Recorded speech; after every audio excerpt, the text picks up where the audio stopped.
Bonjour à tous, nous allons nous intéresser aujourd'hui à la manière dont on peut accéder aux ressources en lien avec l'orientation via votre compte Pronote.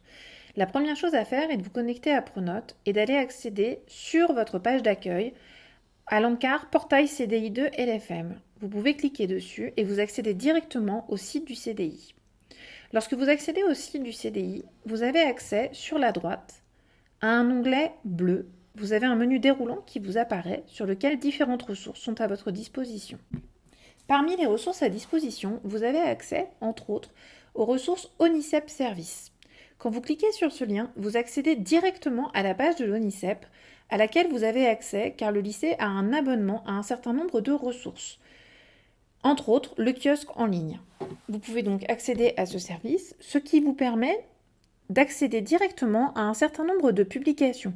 Sur le site, il est organisé toujours de la même manière avec les nouveautés en haut. Donc en ce moment, par exemple, ce sont les études d'art, le dico des métiers, ou travailler auprès des animaux.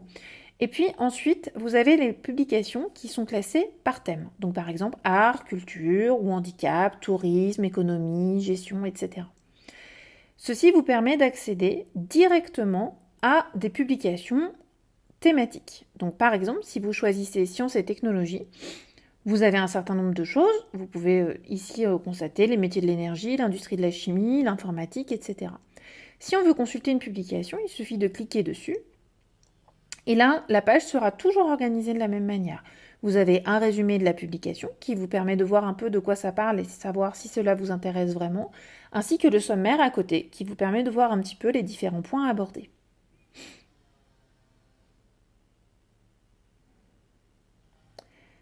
Vous pouvez ensuite, bien entendu, lire la publication qui s'ouvrira sur votre écran. Donc si vous la mettez par exemple en plein écran, vous pouvez ensuite la feuilleter en utilisant les flèches sur le côté. Et vous avez accès au début au sommaire. Donc à chaque fois, vous avez les métiers qui sont classés en différentes familles et vous voyez sur le côté le dico des métiers avec les couleurs qui correspondent aux familles qui sont indiquées sur la partie gauche.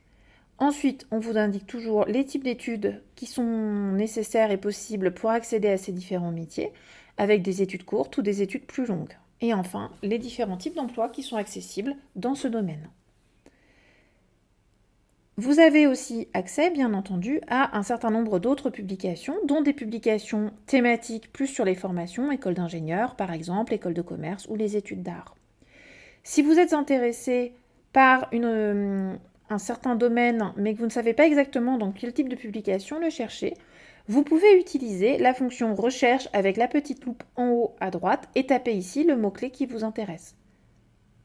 Ici, on peut s'intéresser par exemple au design et voir un petit peu dans quel type de publication on peut trouver des informations sur le design.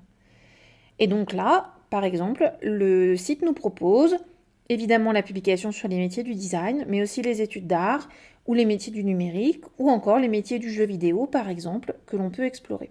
Il nous propose aussi une publication cette fois-ci sur le type d'études ONICEP dossier, les classes prépa. Par ailleurs, quand vous êtes sur une publication, vous pouvez choisir de conserver certaines informations. Vous avez plusieurs possibilités. La première possibilité est de télécharger tout ou partie de la publication en utilisant la petite flèche sur le côté, ici, télécharger. Vous pouvez soit télécharger la publication complète, soit télécharger la page sur laquelle vous vous trouvez.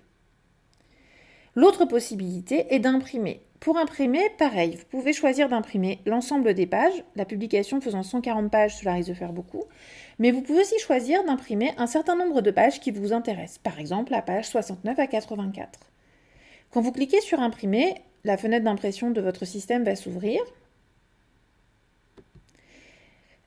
Et vous avez là plusieurs possibilités. Soit vous choisissez d'imprimer sur une imprimante classique, mais vous pouvez aussi choisir d'enregistrer en PDF. Alors cela dépendra du type de support sur lequel vous vous trouvez, mais on peut toujours choisir d'imprimer en PDF.